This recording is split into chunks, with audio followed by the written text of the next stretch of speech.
I'm about to be all for something else in a second, Here, though, there Mike. it You know is. what I'm saying? Yeah, we're Oh, talking about Battlefield 2042, and this is a game that I've been looking for a good reason to come back. I mean, I put in 4 hours of the game, and then I just kind of stopped playing. yeah. Right before we started recording, I decided to update the game, and I'm probably gonna play once we get done, to be honest. Let's go. But this article is coming from Games Radar, and it's Anne Marie Ostler, Hostler, I that's what believe. I would have said. Yeah, published a couple of days ago this week. So after 2 years of after almost 2 years after launch, Battlefield 2042 completes its redemption as player count returns to launch high levels. Significant improvements, a new season, and a free weekend on Steam sees player numbers soar past 100,000. And that just goes to show, I think people are like they're desperate for that battlefield, those ginormous battles, like 256 player battles, like crazy. Yep. Um, it's insane. So, Battlefield 2042 was met with a frosty reception when it's first launched for a plethora of reasons. Aspects of the gameplay were changed, and not for the better. Popular features were absent, and there were a great many bugs to be found. This saw player numbers decline in a speedy fashion shortly after. Since then, developer DICE has worked tirelessly to improve the FPS, and judging by the recent player numbers on Steam, all this hard work has paid off. So according to Steam DB, which is what is it like? What's the exact thing? Like dashboard? I think is the official DB. Well, I think it's It's a yeah, website. it could be. Could also be database. Yeah, I think it's one of those. yeah, probably. Yeah, they track pretty much all Steam games.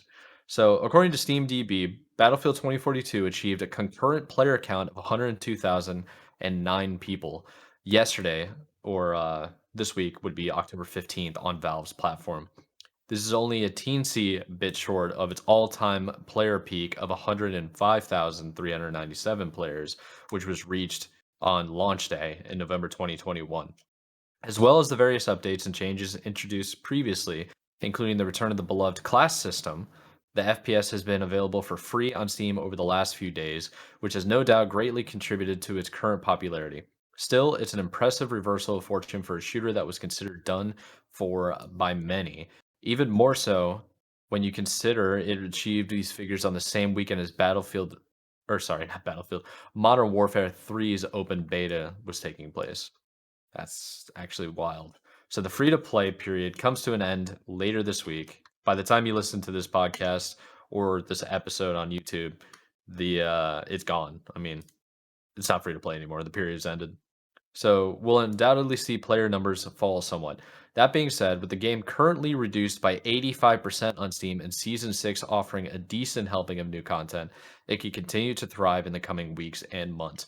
Despite Battlefield's 2042's significant teething problems, EA CEO Andrew Wilson has said Battlefield will be a meaningful part of EA's future. According to the exec, the series is firmly implanted in the company's strategy of building games and experiences that attract and entertain massive online communities across platforms. Well, I that's good to hear, but doesn't it make you a little bit annoyed that they launched a game that was broken, buggy fuel mess, the player population died, and then it took them 2 years to fix it? It's quite a while, There's no right? campaign in Battlefield, man. So it's like you need the player base, otherwise the game will not be successful. People like that's just kind of it's not an arena shooter, but that's just kind of how like Battlefield like I don't even know war simulators are, I guess. You need PvP elements, and if there's no P in the PvP, then it's not a game to play, you know? Yeah. I mean, yeah, it's a good point, right? Like, this is your game. And like, yeah, like you're saying, there's no players, there's no game whenever you don't release like any sort of Exactly. outside content or anything. So yeah, it's I mean, it took a while, right? Like I think we also talk about No Man's Sky. I mean, that took a while for a game Yes, like that that to took come back. but that's an indie dev, Yeah, that's a right? good point too. I Yeah. you give them a little bit of a pass. I mean, granted, they definitely lied. I mean, they fixed the game. It's everything they promised, but that was a whole fiasco, right? Oh yeah. Um, Yeah, I mean, but dude, they it's redeemed themselves. yeah. How many times have I said on the podcast like I have faith in every single game because if No Man's Sky can turn it around, then anybody can. Yeah, I mean, So which I think it's fair. I mean, we talk. It's I mean, it's cool too. I mean, yes, it is like EA and whatnot. You probably expect it to be quicker of a return.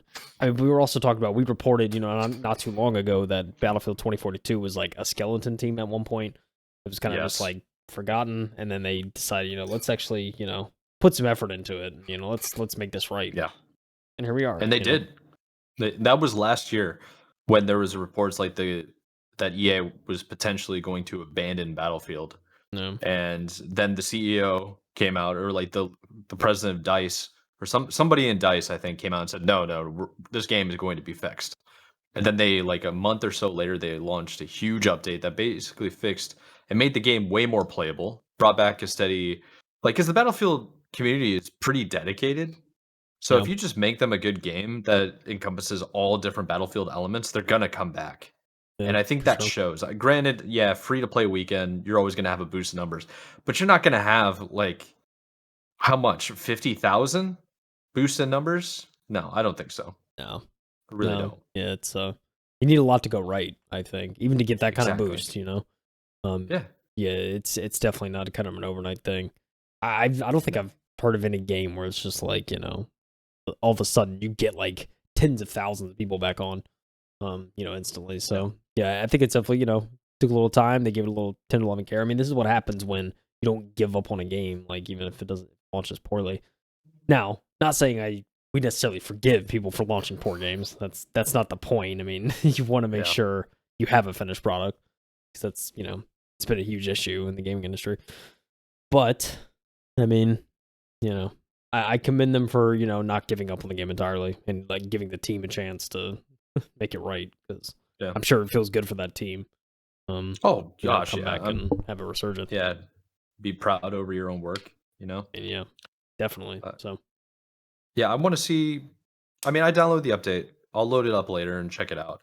Most of the problems that I had were just like buggy fueled messes, glitchy, and like sometimes the lobbies would break and server issues.